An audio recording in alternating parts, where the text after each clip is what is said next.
Estamos novamente. Então, o que eu estava dizendo para você é o seguinte: nós somos um produto, nós somos vistos como um produto. E, como tal, nós devemos cuidar desse produto como as empresas cuidam do seu produto.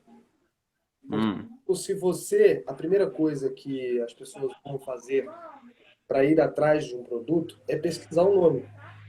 Então, você tem que entender que o nome é uma das coisas mais importantes, que é aquilo que vai te estampar. Quando lembrarem, por exemplo, de André, hipoteticamente, tá? Estou dando um exemplo. André Brasília. André Brasília.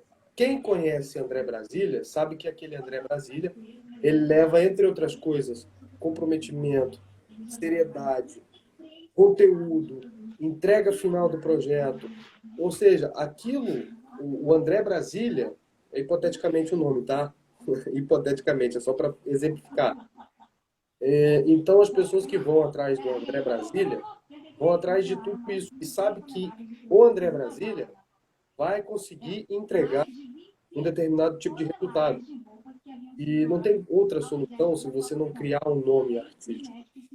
Vai te colocar no mercado, entendi. as pessoas vão lembrar de você como um profissional. Então, o nome, eu já te digo de cara, crie um nome, por exemplo, que vá te vender. Um exemplo disso também aqui que eu lembrei agora, que é a Anitta. O nome É verdadeiro verdade. é Larissa. Só que ela viu uma possibilidade desse nome ser vendável. As pessoas lembrarem do nome Anitta como uma marca, como alguém que carrega uma marca. E atrás desse nome Anitta, tem muitos profissionais, além dela mesma. Então é extremamente importante você entender que o nome ele vai te colocar no mercado de trabalho. O nome as pessoas vão lembrar de você. E se eu te disser que se eu te dar assim, por exemplo, um nome que é Fernanda Montenegro, que você me fala? Caramba, é um nome de peso, né? É um Acho que nome é um de. nome bem Se eu falar emblemático. muito, se eu falar para você assim, Coca-Cola. Alô, Coca-Cola! Tô fazendo propaganda aqui da Coca-Cola, depois eu quero patrocínio. Se eu falar nome Coca-Cola, o que que te remete? Qualidade, É, mundial. Se eu te falar para você Apple, qualidade, uma marca com mundial certeza. com resultado. Então a mesma coisa somos nós. Se eu te pegar, por exemplo, e te falar Al Pacino, é qualidade, é resultado, é uma marca que tem muita potência. Então, dito isso, eu queria que você contasse um pouquinho da tua história e para a gente poder conversando um pouquinho mais sobre as suas dúvidas, aquilo que você tem como dúvida. Fala um pouquinho sobre você. Não, então, aí eu fiz esse curso do Pelúcio, né? E para mim foi muito bom, porque com relação, eu sou publicitário de formação e eu tinha muita timidez para falar, porque eu trabalhava mais na área de atendimento, lidava muito com pessoas e tal. E aí foi uma opção, né? Procurar a oficina. E aí eu gostei bastante por conta da improvisação, do improviso, daquela outra live que eu participei lá com o Mário, com o Jorge, né? A gente falou sobre isso um pouquinho, que é, acho que um teatro acho que pode ser mais livre a questão do improvisar, né? E esse que eu fiz agora, que é de cinema e TV, já era aquela coisa mais do roteiro, já é uma coisa que a galera vai seguindo mais, né? Que foi aquilo que você tinha falado também, né? Que tem lugares que pode existir o improviso, mas tem lugares que não. Mas o meu particular foi por conta dessa questão da profissão mesmo e me ajudou bastante. Eu gostei bastante de estar inserido assim nesse contexto. Por isso Mas que mais pra frente eu penso. como profissional mesmo, você faz o quê? Eu sou publicitário. Ah, você é publicitário. Isso. Uhum. E você, além da. E você encontrou o teatro para poder te auxiliar na publicidade. Isso, é. Como eu trabalhava muito com pessoas, assim, mais assim, da área de atendimento, eu acho que me ajudou bastante, assim, a perder a timidez mesmo, entendeu? Foi uma coisa que foi bem legal, assim, saber às vezes lidar com situações. E você começou a fazer, por exemplo, esses cursos de teatro, tem quanto tempo? Então, o do Pelúcio foi. Tem uns, no geral, assim, tem uns 3, 2 anos, mais ou menos. E você continua fazendo Eu, para me entender um pouquinho. agora eu tenho uma parada por conta da pandemia que aconteceu, né? Esse de cinema e TV, do Ariston Senna, eu concluí, foi ano passado. Eu fiz o curso inteiro. Inclusive também foi legal porque teve uma parte de dublagem, que é uma coisa muito bacana também, que a gente meio que dublava cenas assim, a gente aprendeu algumas técnicas. E aí eu fiquei impressionado com o trabalho dos dubladores também, né? Porque você vê essas séries assim que são sucessos tipo mundiais, como, sei lá, La Casa de Papel. A dublagem é muito bem feita, entendeu? Então às vezes vale até a pena você assistir dublado por conta dos atores que pegam muitos trejeitos dos personagens assim. E a gente aprendeu um pouquinho sobre dublagem também. Não, e é incrível, E incrível. A dublagem, ela é incrível. Eu nunca fiz, eu é confesso incrível. que nunca fiz. Eu sempre priorizei outras coisas. Mas a dublagem, eu tenho vários amigos que fazem dublagem que são sensacionais e gostam muito dessa parte da tua e que você E tem que quem faz fazer, dublagem é ator também, né? Com certeza, sim. sim, O dublador, você ele tem é que ator, interpretar, né? você tem que dar vida àquilo ali que você está fazendo. E não é só simplesmente tem tem a Cris aqui que também é dubladora que está mandando um alô aqui. Não é simplesmente você ler um texto, é ler um texto conforme você vai interpretar ele no teatro, na televisão, no cinema. É fazer com que aquele texto Exatamente. É. tenha vida. Um texto, na verdade, o André, ele é um texto morto. Eu sempre digo que o texto, ele é um texto morto. Quem vai dar vida ao texto é você. Joyce, boa noite. Seja bem-vindo. Quem vai dar vida ao texto é você. O texto ele está morto. Então, quando alguém vai assistir a sua peça, quando alguém vai assistir o seu filme, ele quer ver uma interpretação, ele quer ver uma história sendo contada. E quando você entende isso, você começa a entender que o texto ele precisa ser vivo na sua boca. Ele precisa ser vivo, ele precisa ser verdadeiro. E aí a partir disso você começa a colocar o texto e respeitar a plateia, porque a plateia ela não está lá para poder ver texto. Aí é muita uma falsa sensação dos atores que diz que quanto mais texto, que eles vão pela quantidade de texto, ficam contando o texto à medida em que eles vão fazer um trabalho. Não, mas eu tenho esse tanto de fala aqui, portanto a minha personagem é mais importante. Se você analisar a peça de Shakespeare, mais especificamente Romeu e Julieta, tem alguns personagens lá que o Frei, por exemplo, é um dos personagens que mais tem falas e um dos personagens mais chatos. Mercúcio, que é um dos personagens que fala pequenininho, pouquinho, ele tem um dos solilóquios mais interessantes que tem naquela peça. Entende?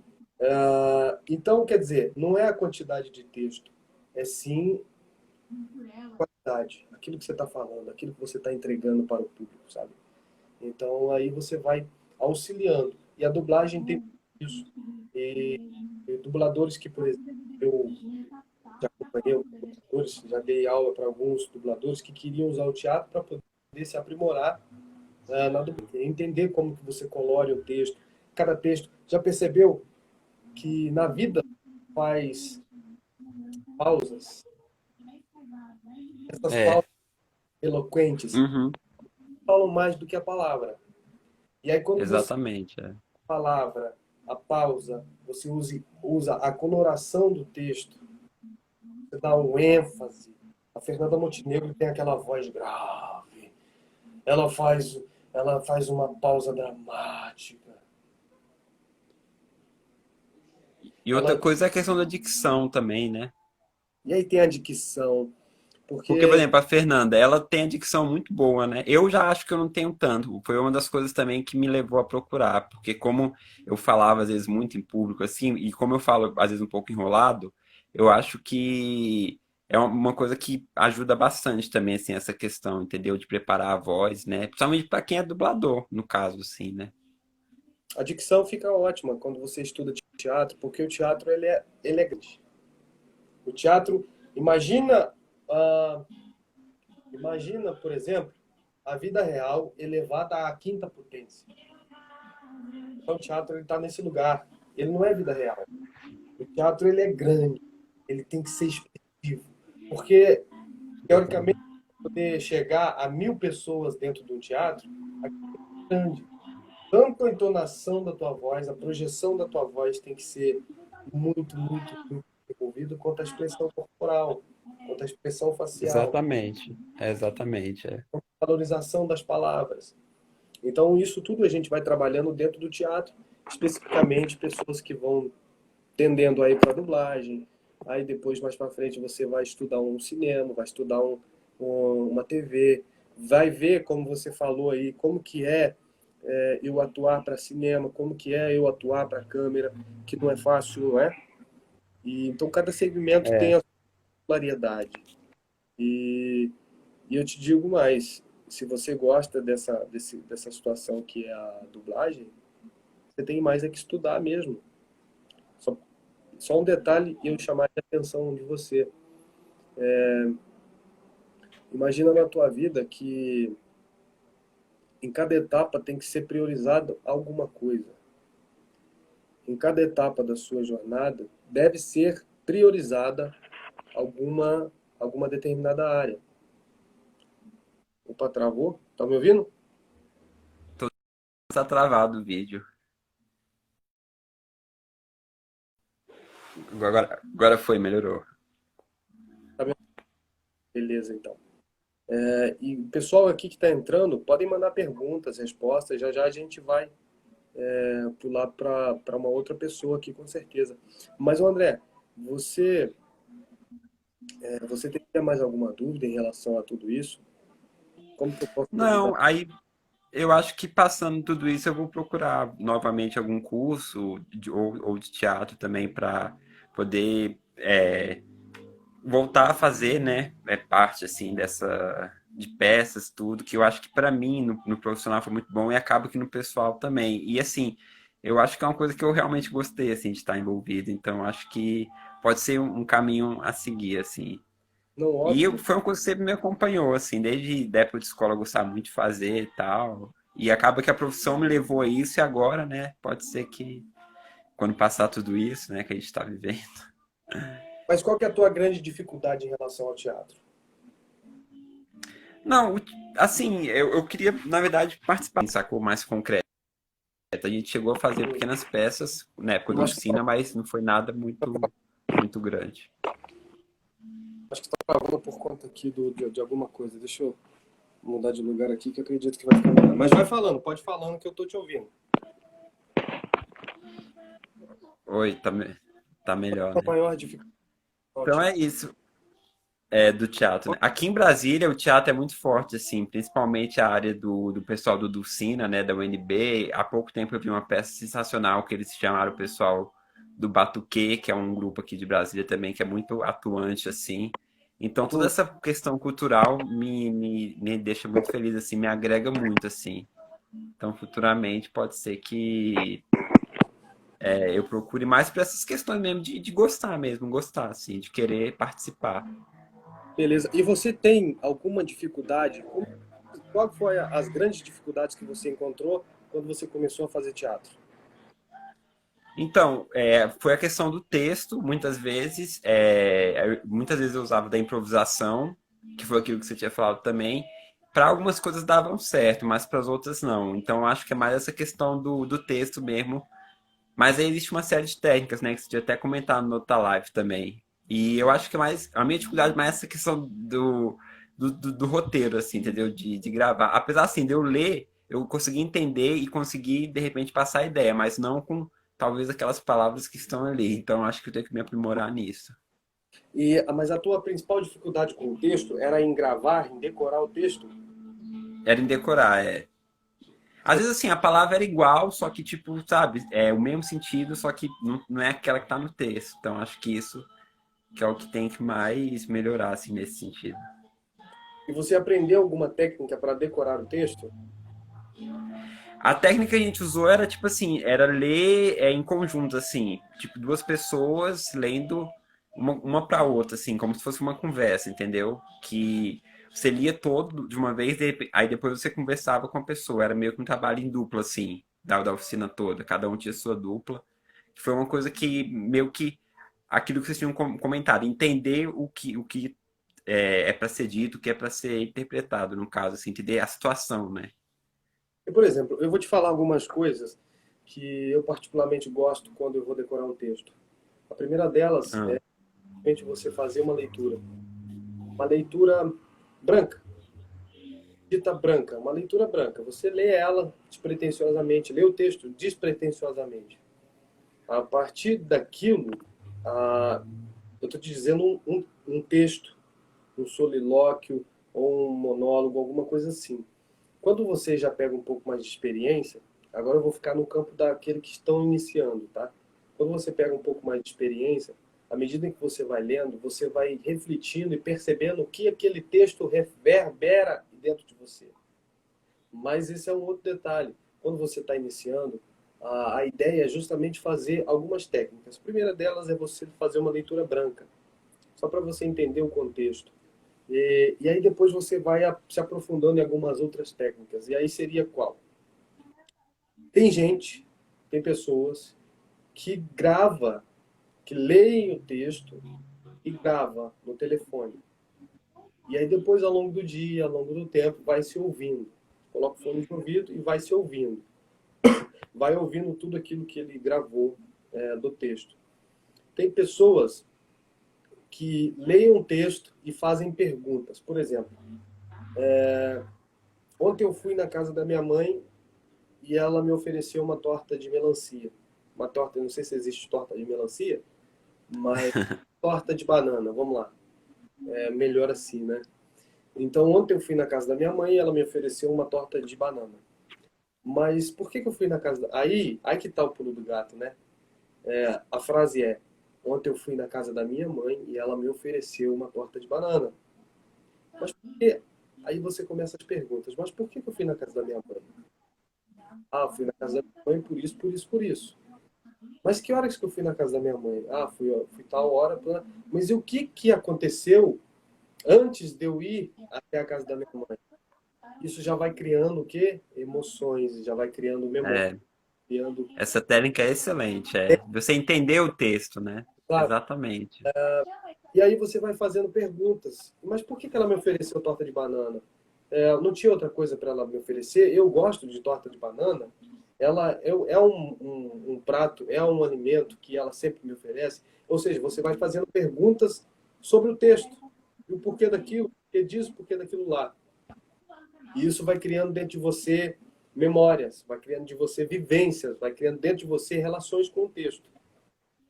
Entendi. Uma forma de também você decorar é você simplesmente pega uma estrofe e aquilo ali, a estrofe, você decora ela, repete, repete, e assim você vai com todo o texto.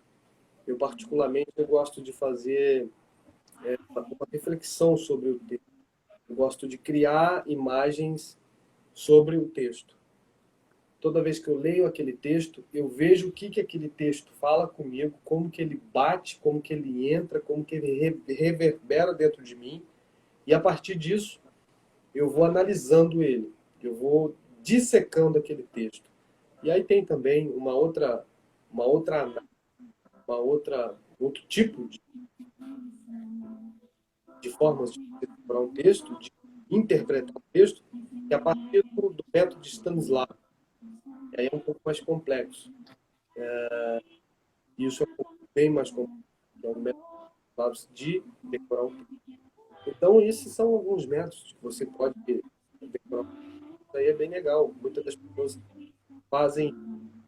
Agora, por exemplo, todo mundo diz que Antônio Fagundes, e eu nunca trabalhei com ele, quer dizer, eu já tive no set de gravação com ele, mas eu não trabalhei diretamente com ele.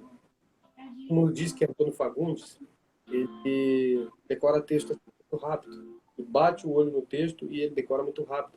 Tem gente que tem a memória visual. Ele olha no texto e aí ele já decora. Então isso é muito, muito legal. Quem tem essa disposição, interessante. E quem Verdade. não, que precisa estudar igual um cavalo velho há muito, muito, muito para poder pegar esse texto e decorar. Então, de tudo isso, você, o nosso cérebro, André, ele é igual um músculo. Então, o músculo que ele ele precisa ser trabalhado. Então tem atores que nessa pandemia não estão pegando um texto. Na hora que voltar, vai ser trabalhar. Então, constantemente trabalhando esse cérebro, o músculo do cérebro.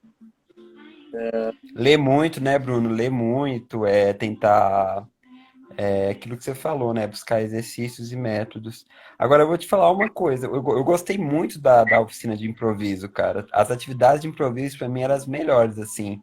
Nessa oficina que eu fiz do Ayrton, tinha uma atividade que tinha 3 imagens. Você virava, tinha uma imagem. Aí você tinha que criar uma história a partir daquela imagem. Então eu acho assim que essa coisa livre também é muito bacana, assim, entendeu? Apesar, assim, lógico, super respeito o texto e tal.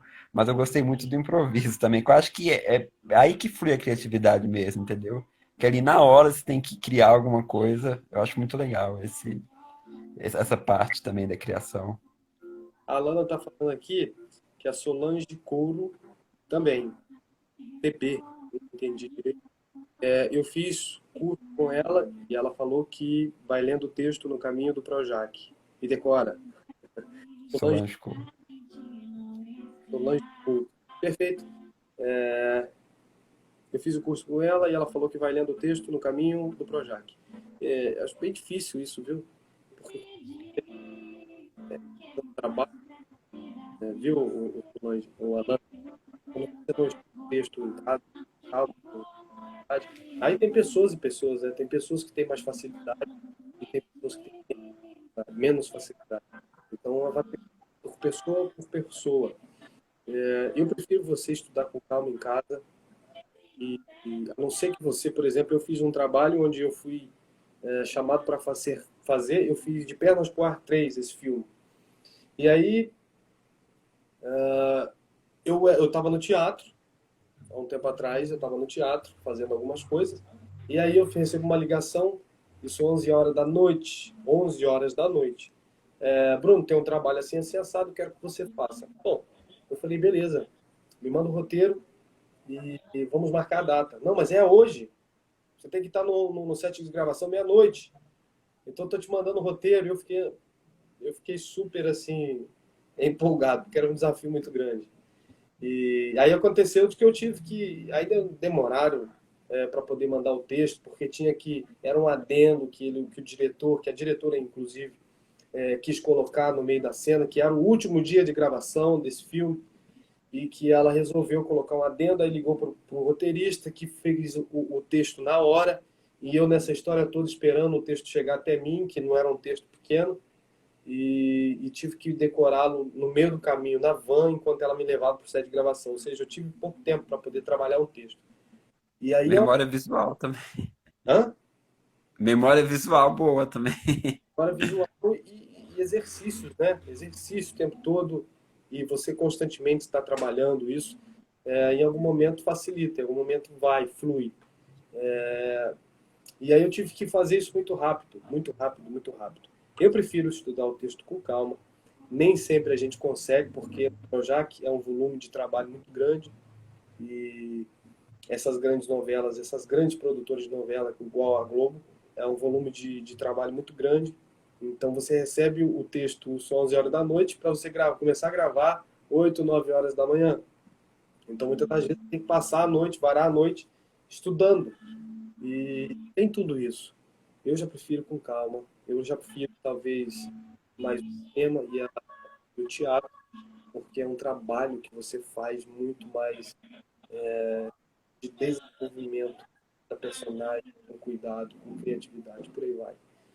E aí Entendi. você entrou nesse campo da improvisação, né? É tudo, É, é tudo que a gente tem, que é o imaginário. O trabalho do ator, principalmente, ele é a partir do imaginário. Você tem que ter uma criatividade muito grande para poder acreditar naquilo que você está fazendo, sabe? E, uhum, e aonde você vai começar a moldar todo o seu trabalho. O imaginário tem que estar aqui primeiro. Você tem que construir todos verdade. os canais, todas as ferramentas possíveis e impossíveis dentro do seu cérebro. E a partir disso você vai se desenvolvendo. O imaginário, a improvisação. Com E aí certeza. eu te dou uma dica muito, muito legal, que é Ah, em algum momento você, na sua casa, você criar pequenas historinhas da tua cabeça. Criar Muito pequenos legal. essa aí começar a levar a tua imaginação. É como se fosse uma criança. Quando criança, a gente tem um poder de imaginação muito grande. Quando criança. E aí, a partir Verdade. do momento que você vai crescendo, por questões de ter que ser mais racional, de que ter que ter realidade, de ter que cumprir com um padrão que impõe, Você tá aguentando aí essa você ameação vai aí? tendo um pouco dessa inocência, de acreditar na ilusão, de acreditar nas fantasias, de acreditar naquilo que não é verdade, está tudo dentro da tua mente. Eu, quando pequeno, pra você ter uma ideia, eu adorava ficar brincando de carro, né? E não tinha carro nenhum. Eu tinha Nossa, carro, brinquedo e a gente brincava na rua. Mas quando eu não estava brincando na rua, eu estava brincando em casa. E saía brincando. Aquilo ali era lindo. verdade. Tava na É, minha mente uma coisa incrível. Criança acredita 100% naquilo ali, que é verdade. Então a improvisação é uma coisa incrível. Eu sempre gostei da improvisação, eu acredito que ali o trabalho, é claro, o texto ele te conduz, o texto ele te mostra o caminho, mas a imaginação é que é o tempero de tudo com certeza, é mesmo. incrível. É ali que acontece a magia. Verdade. Um ator, um ator muito intuitivo. Eu simplesmente. E aí, quando vê, as coisas acontecem. E por Sei, muito bacana. que você gostou nesse teatro? Qual que foi a.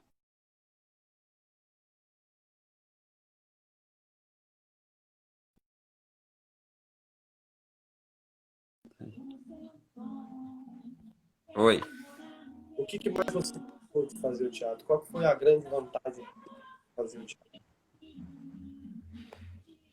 O que eu mais gostei Hum, foi justamente essa questão da interação assim com as pessoas, né? E de você meio que ali no palco você meio que se desprender, né? De certas coisas que durante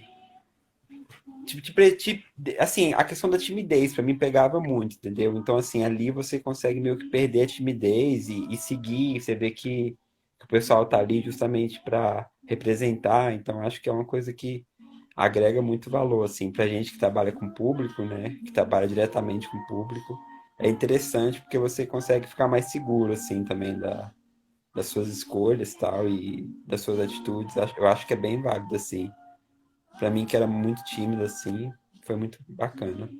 vou te dar uma dica. Em algum momento dos teus dias aí, deixe o André de lado e finge ser outra pessoa e vai brincar na rua. Tá? Experimente. Beleza. André, foi um prazer conversar com você, meu caro. Prazerzão. Brigadão, viu? Obrigado por você estar aqui e Obrigado. nessa luta, cara. Continue nessa luta. Beleza. Adorei as dicas, todas anotadas. Que bom, que bom, que bom. Feliz por poder estar aqui com vocês, aqui trocando essas ideias, cara. Muito legal mesmo. Obrigado. Valeu. Lana, somente. Cadê a Lana? A Lana estava aqui perguntando algumas coisas. Vamos ver se a Lana consegue aqui entrar para a gente poder trocar uma ideia. Oi, Alana! Olá, O Lama aqui está falando, vamos para o navio. O Lama, nós fizemos uma novela há alguns anos atrás que, sem dúvida nenhuma, marcou a nossa vida. Nossa história marcou assim imensamente. Para mim foi um divisor de água de vida, de propósito, de profissão, de espírito, enfim, tudo, tudo, tudo, tudo. Eu devo muito a esse rapaz aí, pelo amor de Deus, nossa senhora. Mas vamos lá. Alana, prazer, tudo bem? prazer, tudo bem, Bruno? Como é que você tá? Tudo bem aí? Você é de onde? Estou falando de João Pessoa. João Pessoa, meu Deus do céu, que coisa boa! Oh, Jesus amado. João Pessoa, na semana passada eu conversei. Até, meu mestre, beijo. Logo, logo a gente tá junto aqui, hein? Beijão, fica com Deus aí. Há um tempo atrás eu conversei, na semana passada, se eu não me engano, eu conversei com. Tá me ouvindo? Estou Tô vendo. Foi Na semana semana, passada que você conversou com ele. na semana passada eu conversei com Luiz Carlos Vasconcelos. Vasconcelos. Luiz, Conhece ele? Luiz Vasconcelos. Conhece ele? Sim, Ele é incrível, ele é incrível. Você acompanha o trabalho dele aí ou não? acompanho sim. É Luiz Hum, Vasconcelos. Sim, Luiz Carlos Desde Vasconcelos, hein? Tive a oportunidade também de fazer um trabalho com esse rapaz, com esse incrível artista que é paraibano e também as nossas vidas marcou de um jeito muito incrível. É muito legal, assim, sabe, cara? É muito, muito, muito importante na nossa vida, para a nossa formação, para nossa que nos inspiram, que nos instiga, que nos ajudam, que nos colocam num direcionamento pela sua postura, pela sua, enfim, pelo aquilo que prega. E a gente tem que se atentar a essas pessoas, porque são muito importantes, são colocados por Deus para poder guiar muitas pessoas. E Alana, bom ter Oi. você aqui. Prazer é meu. Eu acompanho a live, sua live faz tempo aí, todas as quintas. E hoje eu tinha até esquecido que é aniversário do meu filho hoje. É mesmo. Ai, tá fazendo 10 anos. E me fala um pouquinho, Alana. Me fala um pouquinho. Você é atriz, você estuda? Como é que é essa história tua aí? Então, essa história começou no início do ano passado. É, eu assumi, né, em ser atriz. Eu tinha maior vergonha de assumir isso, porque eu já estava aí beirando os 40 e achava que já estava velha. Hum, Mas aí, como eu tinha falado aqui antes, eu fui fazer um curso com Solange Couto, uhum. fiz um curso básico de artes cênicas. E depois dela fui fazer teatro, fiz teatro ano passado todo. E estou fazendo atualmente a Encena, que é uma escola de atores aqui também em João Pessoa, e é artes cênicas. E você chegou a... E tem um canal no YouTube. Como é que é? E tem um canal no YouTube. Ah, que legal. E o que que você fala nesse canal do YouTube? Na verdade, o canal nasceu por minha vida profissional, porque eu já tinha Ah, percorrido vários caminhos profissionais e não me achava. E aí, como eu me achei só quase aos 40, e aí eu fiz Mulher 40 mais, que são mulheres depois dos 40, e, fazendo transformações na vida, realizando sonhos, vontades no campo de lazer, no campo profissional, e assim vai nas descobertas. que coisa show de bola. Mulheres 40 a mais. Que show Isso, de bola. Parabéns pela iniciativa. E aí você fala da mulher enquanto se descobrir aos 40. É isso? isso. Como é que... Enquanto que o preconceito, né? Que a gente, na verdade, o preconceito às vezes parte da gente mesmo. Hum? E no meu caso, né? Aí depois que eu descobri, eu digo, ah, meu Deus do céu, o preconceito é meu. Então, vamos encarar isso aí. Aí depois que encarei, aí tudo foi desenrolando. Óbvio, com a ajuda, né, da família, dos amigos. E aí o negócio foi desenrolando e tá crescendo, graças a Deus. Coisa boa. Ainda mais ouvindo você falar esse sotaque. Meu Deus do céu, eu sou apaixonado por esse sotaque. Jesus. Eu sofro, viu? Eu tenho que cortar esse sotaque. Todo mundo fala, deixa linear, deixa mais padrão, deixa, mas é muito difícil. Olha, eu vou te falar uma coisa. Luiz Carlos Vasconcelos, se você dá uma olhada aí em algumas lives que ele já vem fazendo, e nessa live que nós fizemos na semana passada, ele falou justamente disso, do sotaque. O sotaque, ele faz parte de você. Cada vez mais ele faz parte de você. E cada vez mais o mercado está entendendo que é uma identidade sua. Que não é porque você é paraibana, tem aí o Lira, tem o Nanego, tem o Luiz Carlos Vasconcelos, tem o Bertrand, tudo aí da Paraíba, que são caras que são porretas, que são incríveis e que tem sim um sotaquezinho ou outro. Tem sim, que é característica sua. E aí o Luiz estava falando justamente da semana passada, de que quando ele estava no Rio de Janeiro, lá começando a carreira dele, para ele era muito difícil tirar o sotaque. E ficava uma espécie de robô. sem verdade, sem dinamismo, sem realidade, por justamente as pessoas estarem incutindo na cabeça dele que ele teria que tirar o sotaque. Veja bem, eu tenho pouco sotaque. Tenho pouco sotaque. Por quê? Eu exercito todos os dias tirar o sotaque. Mas eu não tenho total. Eu não tirei totalmente o meu sotaque. Eu sou mineiro. Eu sou do interior de Minas. Eu sou lá do interior de Minas, da roça. Então, quando eu, no começo, eu falava porta, porteira. E aí eu tirei. Porque eu já entrei justamente nessa onda que tinha que tirar, tal, não sei o quê. É claro, em algum momento você precisa fazer umas adaptações. Você precisa fazer umas adaptações. Mas você vê atores e atrizes que têm sotaque. Um caso disso é Isis Valverde, tem uma. Vamos falar um pouquinho mais da dicção da Isis. Não é tão legal a dicção da Isis Valverde. Você tem, por exemplo, eu acabei de fazer uma novela com ela agora, que é aquela menina do Big Brother. Ela saiu Grazi, não faz tempo. a Grazi, Grazi, espera. Grazi Massafera. Ela tem um sotaque, entende? Ela tem um sotaque. Eu conversando pessoalmente com ela, aí que eu vejo que ela tem mais sotaque ainda. Você entende? E outra coisa também, quando você compara o mercado nacional com o mercado internacional, vamos supor, o cinema inglês, o cinema de Hollywood. Vou te falar uma coisa agora que todo mundo vai ficar surpreso, mas que é verdade. Al Pacino tem a dicção muito ruim. Ele não tem uma dicção tão boa. Entende? Não é péssima, mas ele não tem uma dicção clara. Ele não fala com todas as palavras muito bem explicadas. Não. E também não tem esse lugar falar claramente todas as coisas, porque você fica um robô. Entende?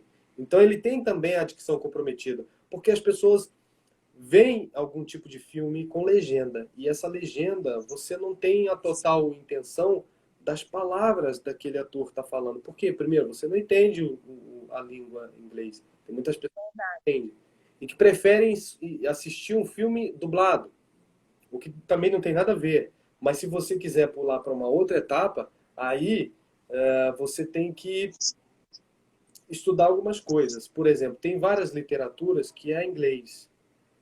Imagina, quase que todo mundo fala inglês. E o conhecimento da literatura em inglês é muito rica, tem muita diversa.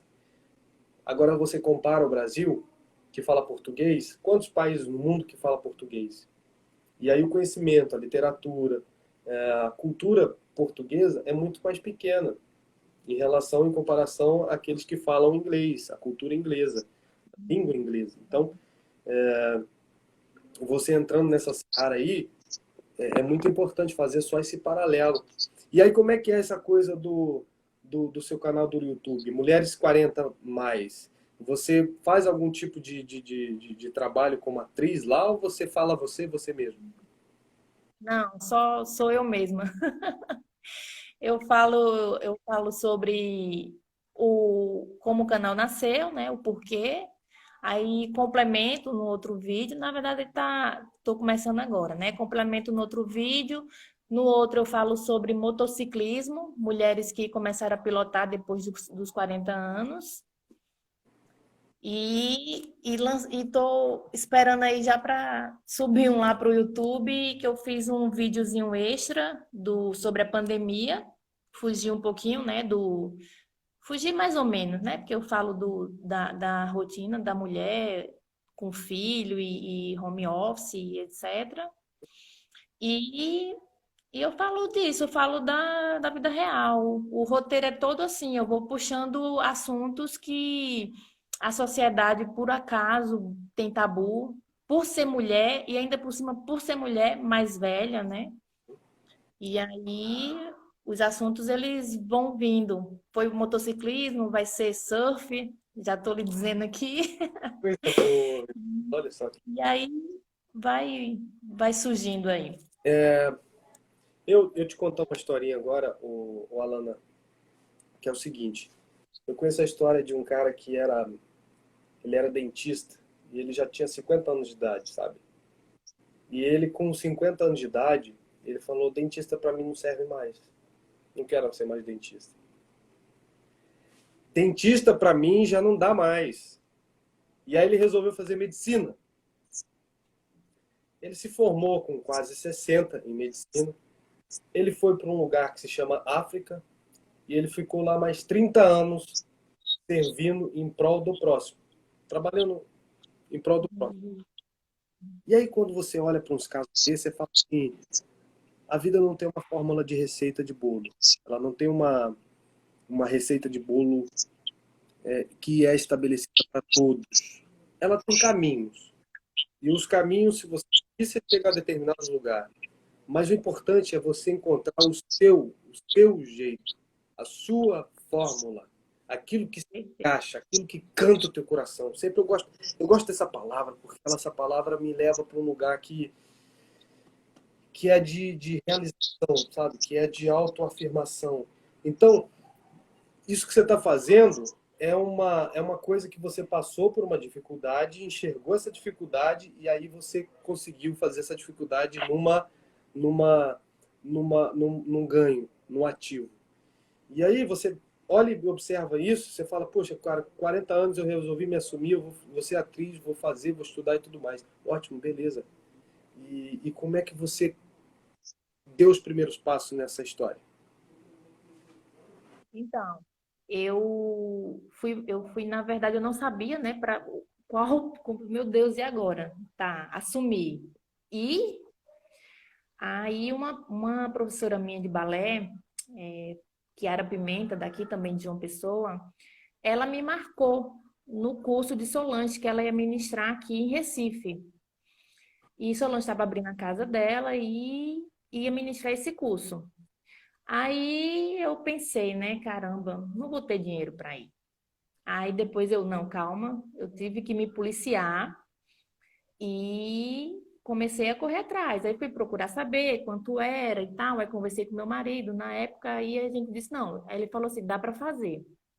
Aí eu fui fazer o primeiro módulo lá com ela. E aí foi um presente, assim, eu começar com ela, assim, para mim, eu amei. Ela explicou o beabá, sabe, de dentro do set, como era, como não era, textos, enfim, ela falou muita coisa. Mas qual que foi o E contato com a dramaturgia, com o teatro ou com foi a televisão? oficialmente esse. Com o cinema? Não, foi esse meu contato. Eu comecei Foi esse- com Solange, Entendi. isso.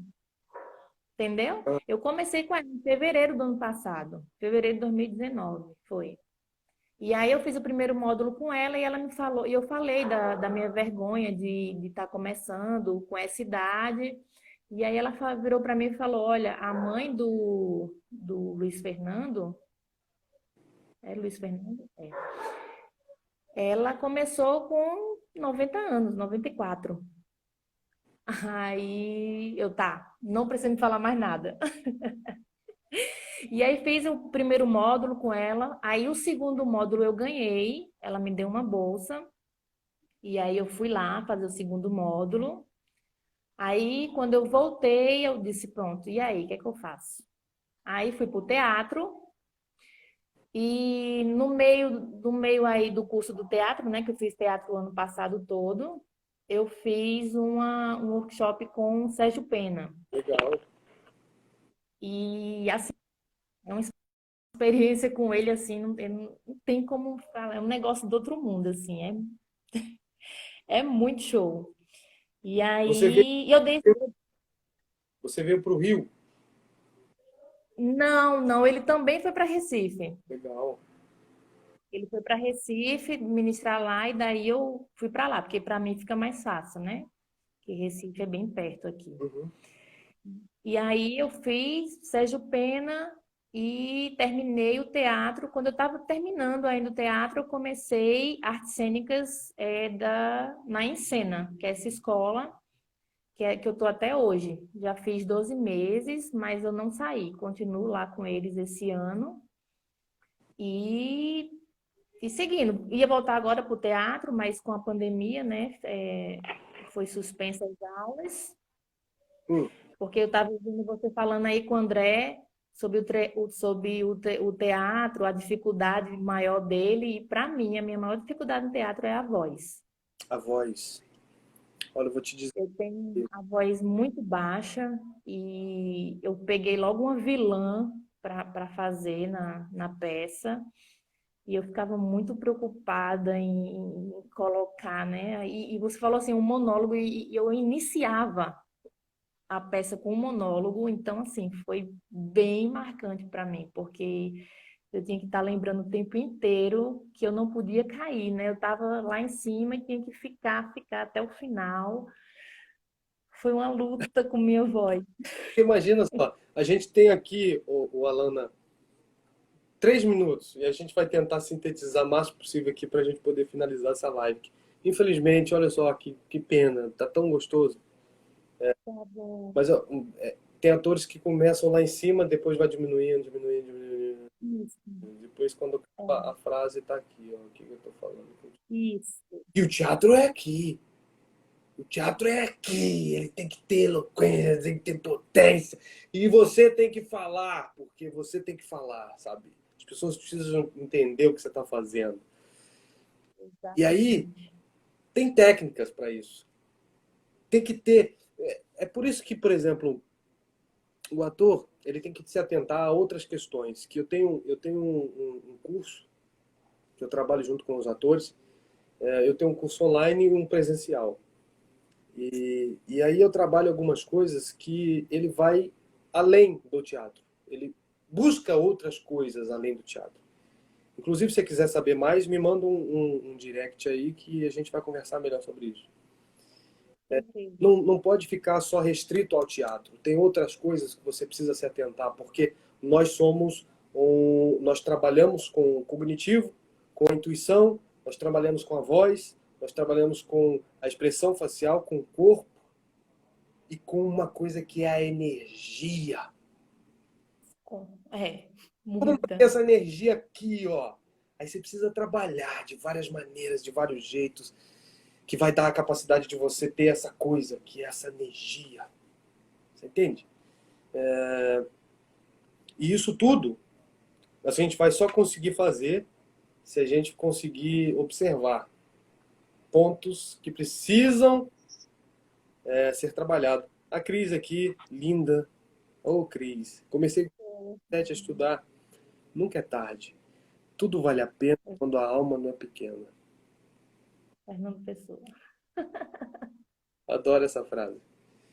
Alana, faço votos que você continue nessa sua caminhada, tá? Não é a idade que Obrigada. nada na tua vida. Sim, a idade vai trazer para você uma coisa que atores jovens não têm, que é a experiência, que é o fado, que é uma vivência, uma vida inteira de 40 anos que um jovem que está com 20 não tem.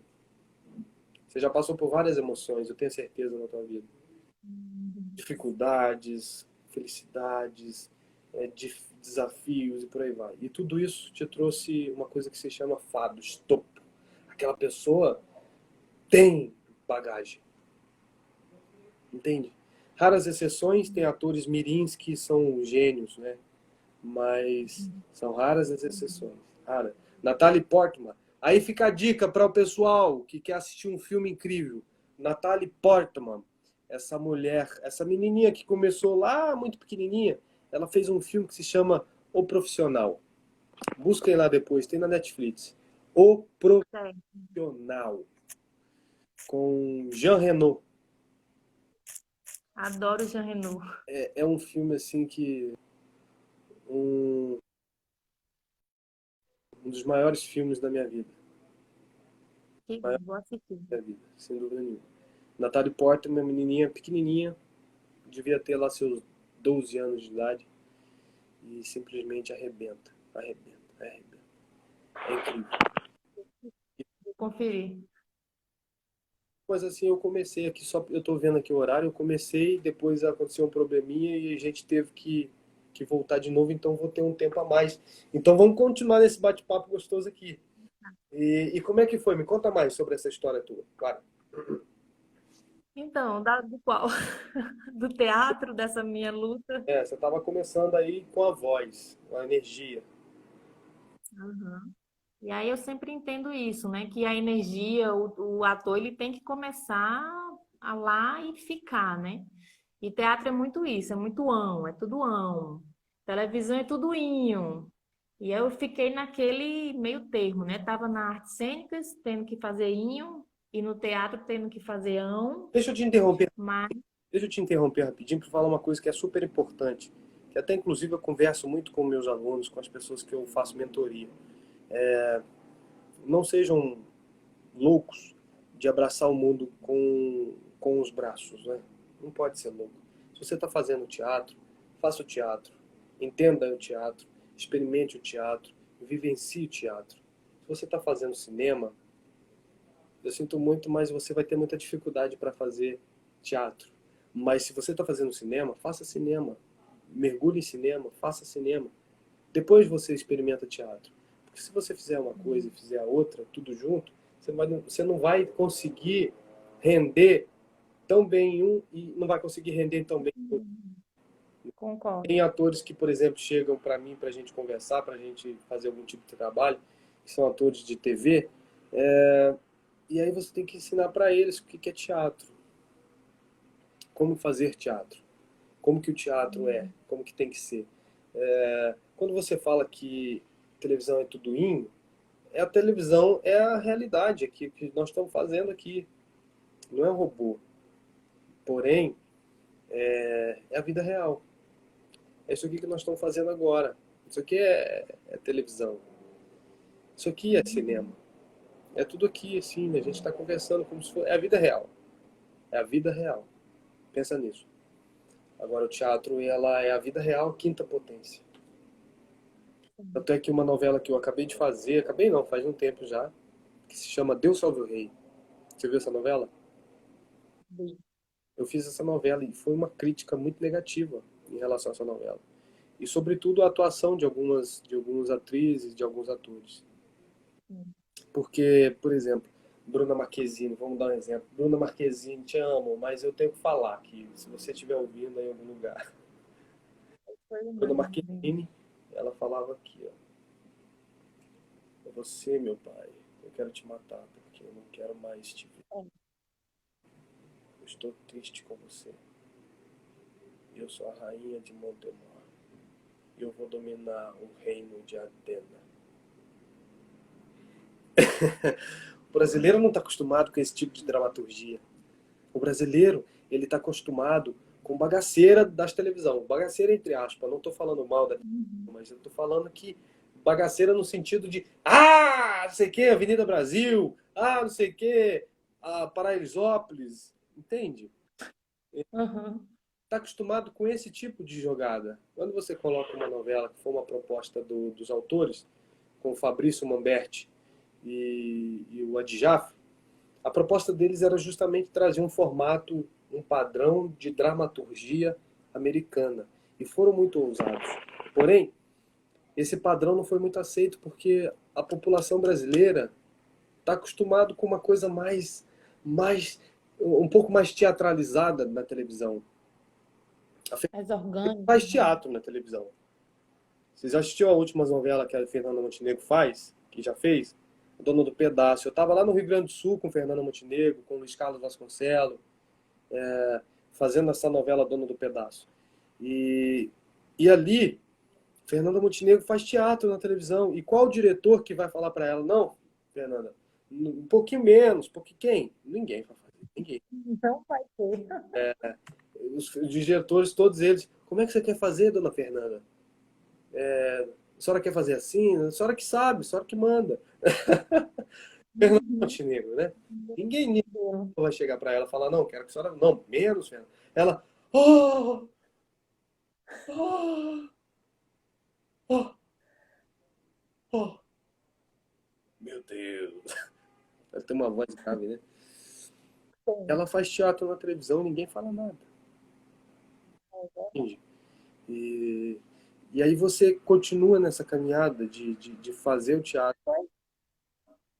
Não, aí eu acabei, né? O teatro e tô só na artes cênicas mesmo.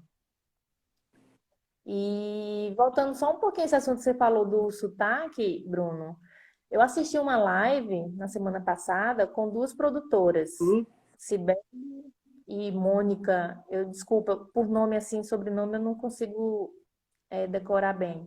É a Cibele e a Mas Mônica Teixeira. A Cibele, aí, que é produtora aqui do Rio, e a Mônica, que é pronto, produtora da Record. exatamente, exatamente. Então elas falaram muito disso, que a gente tem que deixar o sotaque mais padrão. O carioca que chia muito tem que parar de chiar. O nordestino que arrasta tem que parar de arrastar. E aí, por isso que nesse início a gente fica assim, a gente faz o quê? Porque pedem isso, pedem aquilo e a gente faz o quê? Entendeu? Mas é complicado, tem que estudar, tem que estudar, eu acho que tem que fazer como você falou aí, deixa um padrão e aí se você puder deixar lá a sua marquinha, como a Lucy Alves fez uma novela do, do Nordeste. Então, assim, eu achei fenomenal, sabe? Eu sou meio